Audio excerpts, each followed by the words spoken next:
The best adult animated film that I saw is called Rocks in My Pockets.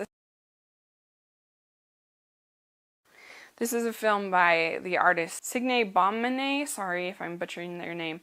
But it is a very, very unusual animated film. It's definitely for adults only.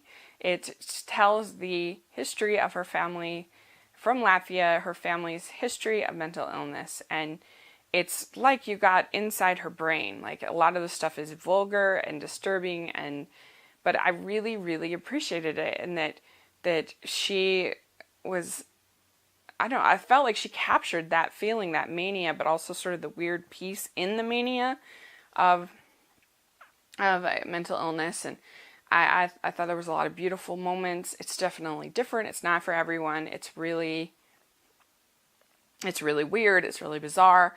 But I felt like it all kind of worked as this sort of witness of her family and how she has decided that she's going to survive this mental illness that she has. I think it's worth checking out if you can handle things that are different. So the best animated comedy of the year was The Penguins of Madagascar. I actually have not seen the original 3 Madagascar films, but I thought The Penguins of Madagascar was hilarious. It made me laugh the whole way through. I thought almost every joke worked. I thought the chemistry between the 4 penguins was really funny. And maybe it's just because I haven't seen the 3 previous, so to me it was kind of fresh and new.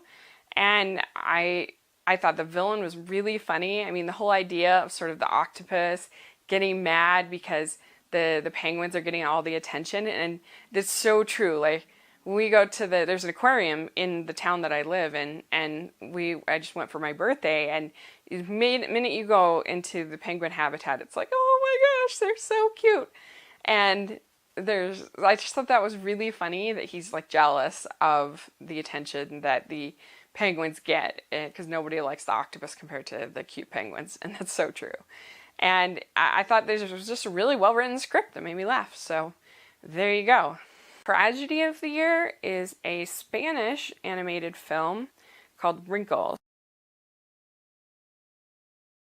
It's about a man named Emilio who is put in, at the beginning of the movie, is put in a home by his kids, and he is starting to lose his memory, and so it is good that he's getting put into a home, but it's devastating at the same time. I that's one of my biggest fears, is getting put into a home and getting forgotten. So to me, this movie was super sad. But then he gets put with his roommate named Miguel, and Miguel is definitely the light and warmth and hope of the movie. He brings sort of hope and light to everybody in the home, including Emilio, and it's just a really moving picture, and it was made on a very little budget. It was actually made in 2012, but it took them 2 years to get a US dubbing with Martin Sheen and Matthew Modine. And I thought they did a really good job. I was really, like I said, I was really moved by it. It's super sad. It's definitely a tragedy, but I thought it was worthwhile, worth your time to go check it out if you get a chance. Beautiful animation. It just shows what you can do on a really small budget with hand-drawn if you want. Okay, the prize for Best World Creation goes to the Book of Life, which created multiple worlds. You have the different layers of the afterlife. You have the town that the human part is set in, and you have the Manhattan Museum. I got really annoyed that it had to have a white narrator for a Day of the Dead story. Like, why not have the 2 gods narrate the story? It didn't make any sense to me. I thought that's such a Hollywood cliche to do. And I thought some of the plot elements were a little bit contrived. But there's no doubt that the worlds are gorgeous. Such a good job creating these beautiful, beautiful worlds of the afterlife. And I really liked the character design as far as them looking like pieces of wood. And I thought the music, I thought the songs were lame, but I thought the score was good. And overall, I was really entertained by it. I gave it a B, but I still really liked it.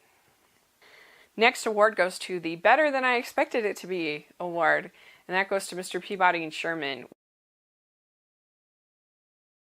which was really clever and really funny.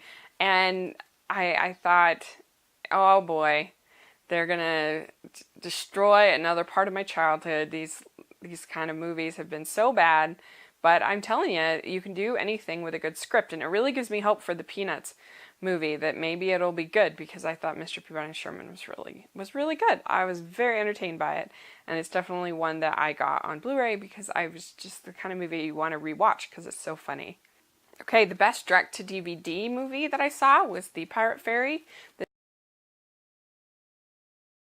This is the sixth installment of the Tinkerbell franchise, and these movies don't get the credit they deserve. They're really well done. The animation is good. The voice performances are good. This has Tom Hiddleston, and he's so good as Captain Hook. It's really beautifully animated. They're entertaining. They're pretty good story. I think young girls will just love this one in particular with the pirate elements. I think there's a lot of winks to the original Peter Pan, and it's just a really entertaining little movie. It's not perfect. It's definitely predictable and a little corny, but for what it is, I think they're pretty entertaining and well made. Next, I call this the Shoney's Award. And when we were growing up, we would pass the Shoney's restaurant, and my grandma would always say, "Shoney's, it's not that bad." And I was like, "Grandma, why would we want to go to a place that's not that bad? Why not go to some place that's good?" And so I call this the Shoney's Award because it's a movie that's not good, but it's not that bad either. And that I would give to Planes, Fire, and Rescue. And it's not good. It's super corny. It's super predictable. The voice performances are okay. They're fine. But I loved the flying sequences. I thought they were beautiful. I thought it was definitely an improvement on the first one. I thought it was, if you can kind of accept the crazy world of the Planes and Cars movies, I thought it was pretty good. I thought it was entertaining. I wasn't bored. I thought it was an okay sit through. It's not a great movie, but it wasn't as bad. It wasn't that bad.